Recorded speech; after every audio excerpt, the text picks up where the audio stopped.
Ассалаумағалейкум, қазақ елі. Қазіргі таңда барлық жерден ақшаға инвестиция сатып алу, акция сатып алу, пассивтік табысқа шығу, 35-40 жастан бастап зейнетақы алу деген сияқты әңгімелер жиі талқыланып жүр. Бұл дегеніміз не? Оны қалай жасаймыз? Қанша қаражаттан бастау керек? Және де осы сияқты басқа заттар мазаласа, осы видеоны соңына дейін көруді кеңес беремін. Бұл каналды рет-ретімен түсіндіріп беретін нұсқаулық ретінде қараңыз. Менің есімім Олжас. Бұл арнаны өзімнің білген, үйренген және естіп оқыған ақпараттарымды сіздермен бірге бөлісуге арнап отырмын. Олай болса, бастаймыз.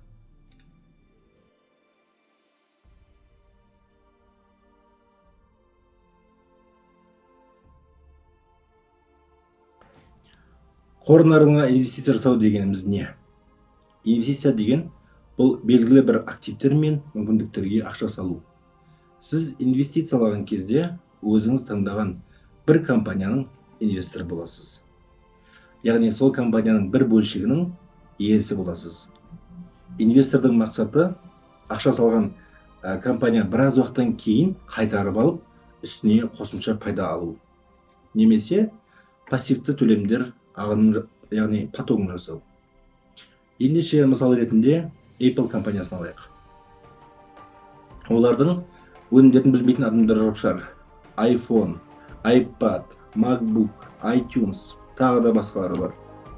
Бұл компанияның ең алдымен сапалы және технологиясы өз заманынан озық өнімдерді жасаумен бастады.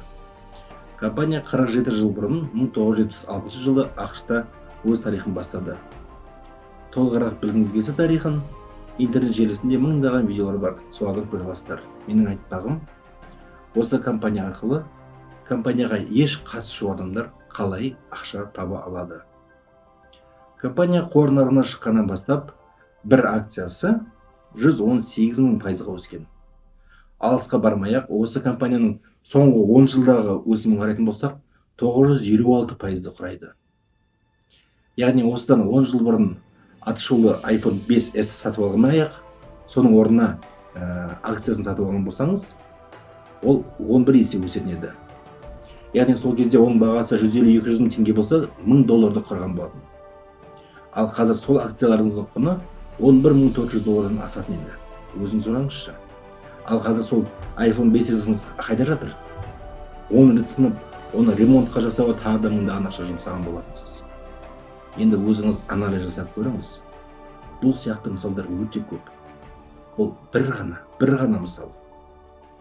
Қор нарығында инвестиция жасауға ең басты қажетті ресурс ол уақыт. Сізді өзіңіз таңдаған компания болашақта бір биік белестерге жететініне сенімді болсаңыз, жаңағы Apple компаниясы сияқты, бірнеше жыл, мүмкін ондаған жылдар ол өз жемісін береді. Не үшін мен тәуекелге барып, риск алып, инвестиция жасауым керек дейтін болсаңыз, өзіңіз есептеп көріңіз. Жыл сайын сіздің ақшаңызды инфляция жеп қояды.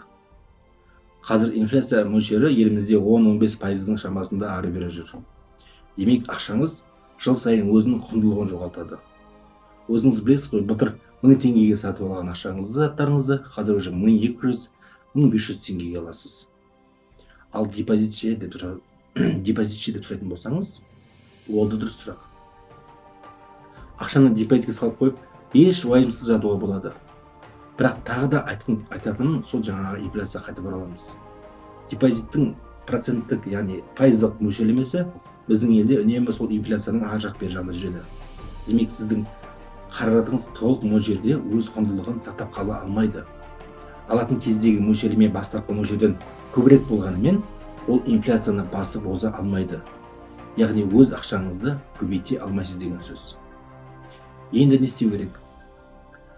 Көзіңді аш, оян қазақ, көтер басты, өткізбей қараңғыда бекер жасты деп Маржақып Дулатов атамыз айтқандай, өз білімімізді жетілдіріп, жарқын болашақта жасау үшін бірге ізденейік. Инвестиция әлемін бірге бағындырайық.